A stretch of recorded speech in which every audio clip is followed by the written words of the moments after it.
So excited to feature NARS today. This is their PR gift. Start off with the multi-stick, and this is in the shade Fierce. And this you can use on your cheeks, your lips, and even as an eyeshadow. I like to warm this up on my hand. If you want to have a better control of how it looks like, take it from there, take a brush. So just find your cheekbone to give you that nice lift and follow it up. It's more of a natural look. And this is buildable, so that's really nice. Berry color, so this is great for fall. You could also just dab it up here if you want more of a dramatic look. Use it as your eyeshadow. After you disinfect this, you can use it as a lipstick too.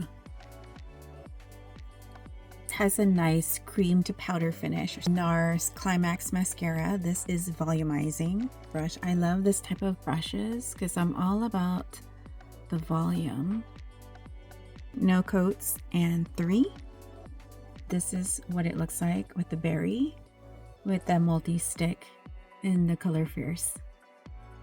Next, we're going to go in with this powder blush in the color Obsession, and it's a nice coral color. Little goes a long way with this. That color orange is also a nice color for fall. Lip liner in Spunk. It's nice brown color, outlined, and then just filled it in. If you want more of that nice chocolate look, then this is what you would go for, and just kind of fill it in. You could put a clear gloss or just have this matte lipstick look with just that liner, and it was so creamy. Or I'm gonna do an ombre, and this is their Afterglow Lip Shine in the shade Make a Move.